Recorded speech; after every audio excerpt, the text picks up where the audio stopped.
Hey, everybody. We are back. We are back live on the ISE show floor right from the Higher Ed AV table at the HETMA booth. That is 2W400. But you know what? By the time you're listening, this ISE is over. So if you come by 2W400, probably will be empty. But that's okay. We are here live and doing our quick hits again. And I'm really excited about this one because this one is personal to me. All right, this one is very, very personal. So thank you for joining our HETMA Presents and Higher Ed AV. I have a very special guest. And now, this is Jonathan. People have been watching this one. I'm doing a little UCLA one here because this one, everyone has seen this amazing project, and I get asked all the time, you know, what's going on with your campus project? What's all of that? And I'm like, well, here, I'm bringing the man on, who actually is the one, I'm going to get a little behind the scenes, who won, our RFP for what we're going to do for our, I'm going to say our campus AV systems, but that's not true. I'm going to say it's a smart campus building management system that's built upon your platform. So, first off, introduce yourself, tell people who you are, what you do, and then, second part, never asked a two-part question. That's bad hosting, but I'm doing it anyway. Tell everyone a little bit about your company. Yeah. Well, thanks for having me on. What a great setup. I've got a beer and a cup. And cheers. Cheers. And it's been a great show, and good to see you here at the show and inviting me to some of these events. So PlaceOS is the company that I co-founded many years ago. I feel like I've been saying 10 years for quite some time. It's probably closer to 13 years now. And we're a smart building platform, an integration platform that is completely open source. So we lean into the customization and making it bespoke for an organization. And it allows you to integrate anything on campus and have things talk to each other that historically don't. So it can be turnkey packages for lecture theaters, meeting rooms, but it can go beyond that. So we can tie into building systems and other systems that can connect to that. So it's very open-ended. So it means customers like UCLA or anyone technical can use our repository of drivers and make it their own, but start with turnkey solutions for specific industry verticals. Yeah, so one of the things that I'm going to ask you, because I get this all the time, and to be honest, I don't necessarily always know how to answer it. Your product for AV people, and you came through AV, right? Yep. You came from running the classroom technologies at the University of Sydney, and but people can't wrap their head around building management. They think, oh, it's if I run AV, it's a projector and a control system and maybe some microphones and a camera. They don't understand truly integrated campus and integrated smart. So can you give it to us as if we're 5 years old? Yeah. What that means? Well, firstly, it can be that. I mean, we could just do that. We could give you a package that only does exactly what the other traditional control systems do. It can be a touch panel with an interface that controls audio-visual in the room.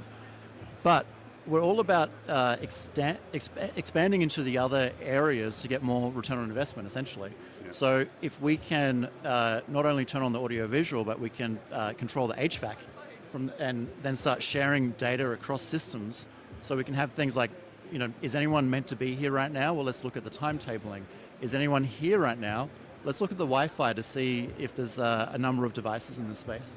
What do we want to do with that information? So let's add context and then automation. Yeah. So it can be as simple as occupancy plus automation. So occupancy can trigger the classroom to start and automate all the way through, so you don't need traditional touch panels. But if you want to make changes, you can use a user interface.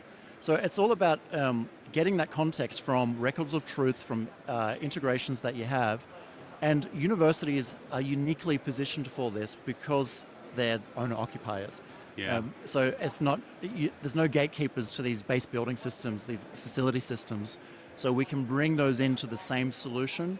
And that's why universities are a sweet spot for PlaceOS, because we can do a smart campus, not just a smart room. And you just think about all these touch points when you go on this journey, and think about what can we do if we integrate each of these touch points.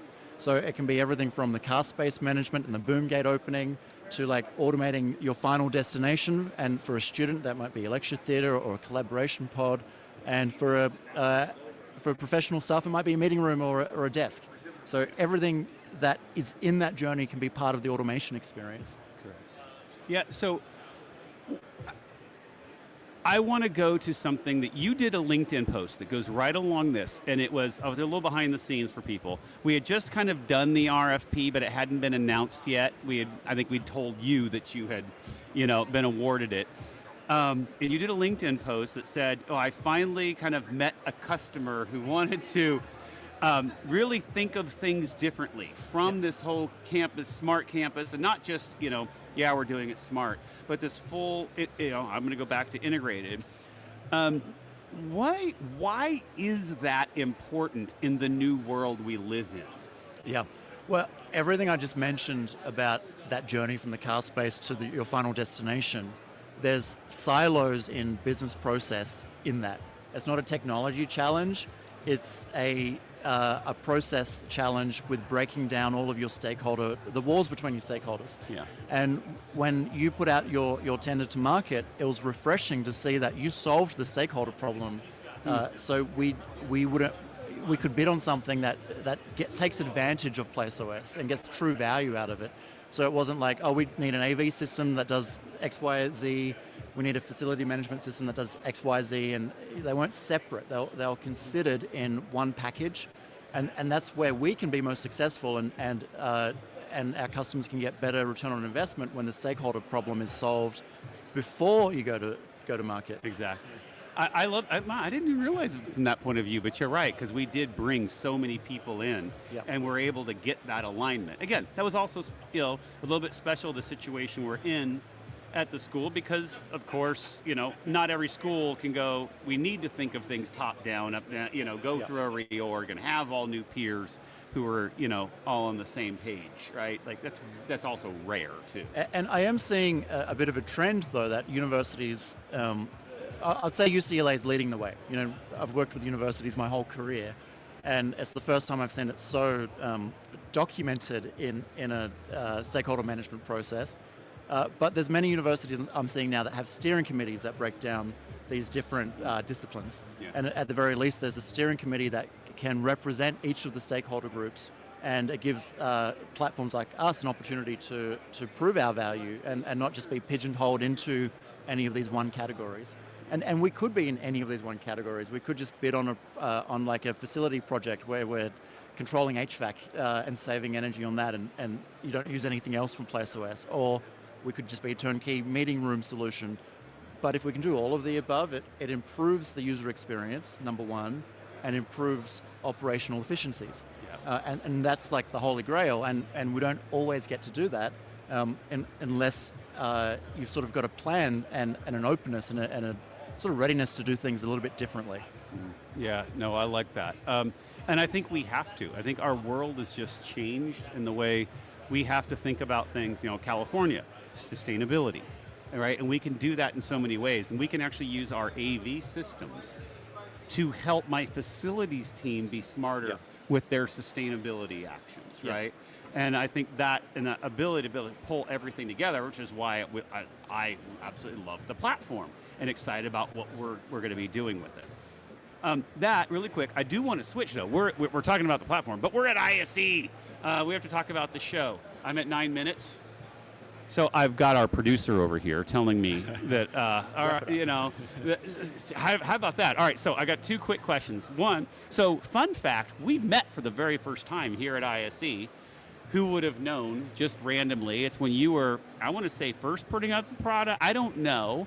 Talk a little bit about, kind of the growth of kind of what you've done, and what are you looking to get here? Because you had I'll call it a tabletop booth probably 5 or 6 years ago, but you're here kind of meeting strategic clients, et cetera. So talk a little about what you're looking to get out of the show here. It's always been hard for us to know if we should exhibit at events like this. It's hard to show an automation platform. So like, how do we put that on show when it's not just touch panels and hardware to look at? So we experiment sometimes, and it was great that we met you that way. So obviously some return on investment on that, a long-term return on investment. That's a long-term view.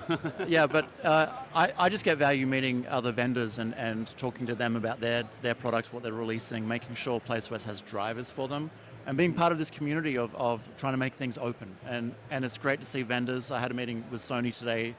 They're talking about everything being open APIs, which is fantastic. So it means we can do things with their technology beyond what it was designed for. Yep. So like they might have a camera for video conferencing, but we can use it for people counting. So there's lots of those opportunities. So just being here, having conversations, seeing what's going on in the industry, lots of AI talk, and it's not cringeworthy AI talk. There's been a lot of maturity in people's discussions around AI. And that's great to take back to my team and help us with our product roadmap as well. Yeah, no, that's great. I think one of the things when I if I kind of look back, I remember still meeting you, and I can now picture the booth and going, oh, that's so unique. Not what I would even think. I almost thought like it's interesting that they're showing this at an AV thing, but because again, now you're ahead of the curve and going, okay, now I'm out there championing. These are the things we have to do. And that's where when you come to a show like this, and I think I've seen, in my quick hit, maybe you're right, maybe I'm wrong, I don't know. I haven't seen AI overburned like I thought it was gonna be. Yep. You're really seeing, last year it was. Absolute last year it was. Now we're seeing sensible, and I think you said open API. Like people are going, okay, with the buzzword's gone, we're now going to just go to really what we mean, and that means be friendly with one another and let things actually talk to one another and not have these little silos of different AV. Yeah. And I think that's what I'm noticing, and those are the conversations that I'm having. Maybe those are the conversations I'm having because everyone knows that's what I want, right? Yeah. But I am at least seeing it, and I'm seeing even traditional companies that would never let you break down that barrier go, yes, we can work with whatever you want. Which ultimately means we can include them in our solutions. Yeah. So, we don't see these traditional vendors as competitors, we see them as potential partners. Absolutely. And if they have open APIs, then it's easy for us from a technical point of view and easy for like AI systems to integrate with their products as well. So we can build custom solutions very easily. Yeah, absolutely. One last question I want to go down, and this is a higher ed booth and podcast. What are as you came through, so fun fact, you used to work at University of Sydney, that's how it's done. What's it mean, or what are your thoughts when you see that a higher ed organization where all volunteers has a booth on the ISE show floor? Yeah, I mean, my first question when I arrived to the booth was, well, maybe I said, can I have a beer? That was my first question. The second question was, what's your desired outcome here to sign up more members? And I think the more members part of these organizations, the better. So you can share success and failures and try to standardize. Mm-hmm. Standardize with flexibility. Yeah. And it's great to see. I just think it's great that you're right next to vendors and partners, and you have a home base where people can come and visit, and you can continue the conversations and leading the way in the university space. Yeah, absolutely, and that's exactly it. It's just we create the flag, people can come and have a place off and know that I've got my people. Because a big show like this, when it's all vendors, you can feel lost. You go, you know what? I've got my representation here. I've got my people here. The last and very most important question: how can people get in connect with you and learn more about your company? Very easy, placeos.com, and my university page is campus.placeos.com, and I'm pretty active on LinkedIn, as you are. Yes. So you may be watching this on LinkedIn, so I'm easy to find. Awesome. Thank you so much, Sean. It's a pleasure, and have a great rest of the show. Thanks, Joe.